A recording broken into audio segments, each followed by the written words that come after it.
class, and here's what we found. So we decided to do this because of personal experience for long distance relationships. And coming to college, we got more into that and seeing what everybody else's ideas and thoughts were. So that's where later on we'll talk about our surveys we conducted and how communication plays into long distance relationships. Our goals and objectives were to learn what forms of communications were used and how communication trusted and related, and how communication is affected face to face. And it relates to long distance relationships. Okay, so the first literature review that we looked at is called The Analyst of How Communication and How Individuals in Long Distance Romantic Relationships Manage Dialectal Tensions. It was basically a study on how conflict can affect and cause tension in a long distance romantic relationship. And for the second literature review, it was the article I analyzed was the use of social networking for relationships to maintain in long distance and geographical close romantic relationships. So this was basically about going into details how long distance relationships are going on, how they function when you go to college and day-to-day life. Mostly your significant others are monitoring social media websites. So if you have Facebook, Twitter, Instagram, you're looking at who your significant other is liking or talking or comment to, and from that point on, it can cause rather good tension or bad tension between the relationship.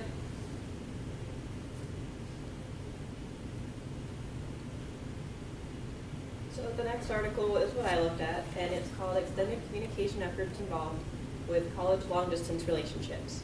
And this was very applicable to our study because we were dealing with a similar population. So it really just pointed out that communication in a long distance relationship will be a little bit different compared to just your average proximal relationship. So if you're going to be separated, you have to think about tone of voice over the phone. You have to think about putting in extra effort at maintaining communication rather than just being used to seeing them and knowing where they are and who they're with. It just kind of takes that extra focus. And for our final literature review, we looked at an article by Jimenez and Asendorf, and it was titled Shared Everyday Decisions and Constructive Communication and How Protective Factors in Long Distance Romantic Relationships. This study looked at attachment and how they applied an attachment framework to look at how constructive communication and shared everyday communications are used to resolve conflict in long distance relationships.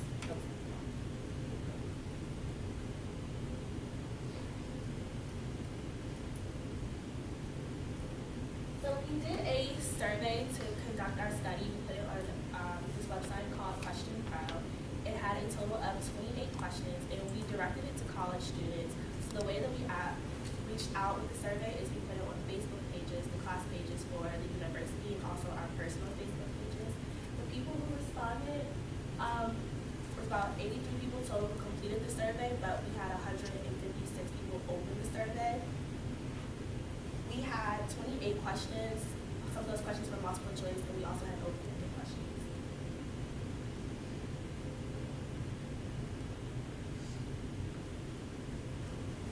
So just to start with the multiple choice questions, those were basically about how far apart do you and your partner live, kind of standard questions and questions about demographic information.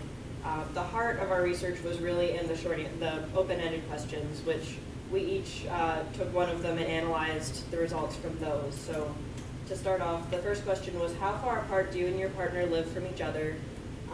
And that was open-ended just because people might put in different forms. It wasn't so easy to just say miles or anything like that, or hours, yeah. So we just made that open-ended. And then the second one was, please describe how communication has influenced how much you trust your partner, which was a big one because trust was a big focus of our study. And next, what are the advantages of being in a long-distance relationship? And we also did disadvantages, and maintaining a healthy relationship while away from your partner. And then these next couple of slides are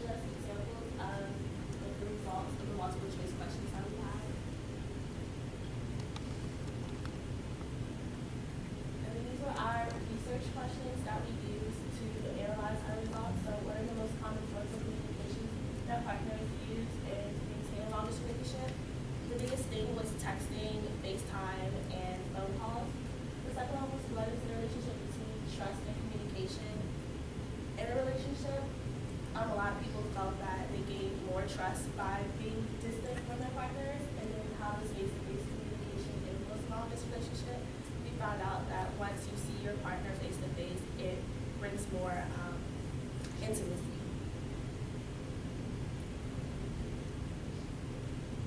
So for the multiple choice questions, one of the questions was about which method you use, and really everyone used all methods. It wasn't like one was used way more than others, but the most common was texting and calling on the phone, which was 5 or more times per week.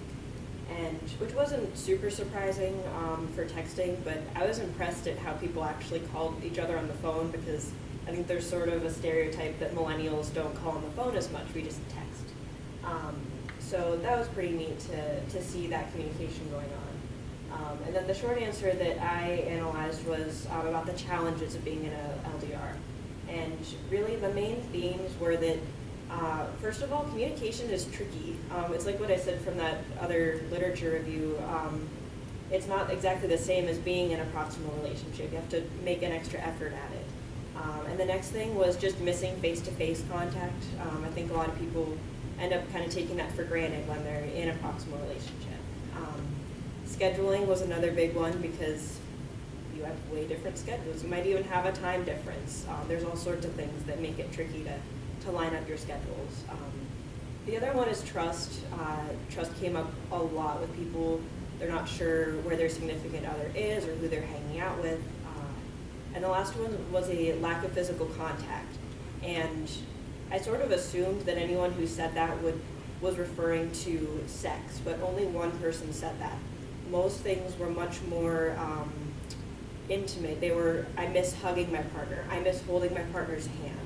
So that was really interesting, that there were such endearing parts of a relationship that people missed.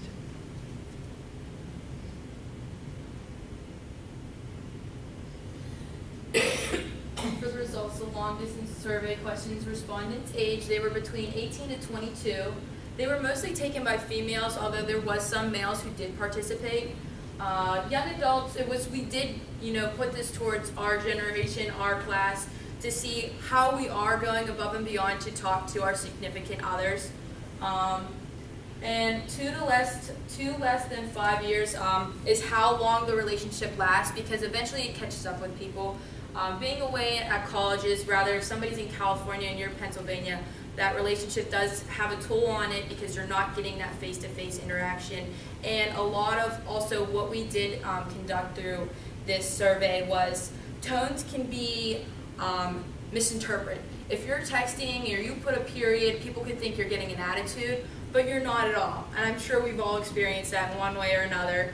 So, and that's where the toll is taken within the relationship, and it lasts between 2 to 5 years.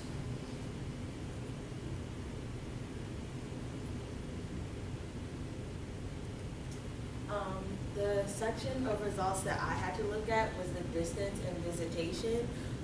We found that it varies. We got a range from 45 minutes to like 17 hours away. And what I found was that 45 minutes might not seem bad to somebody that's one person, but 45 minutes might be bad to another because of transportation and finances. And we even found that about 68% of these people use their cars, and with cars equals gas. So that does play into distance. Even though it's 45 minutes, it can still stand as a long distance relationship.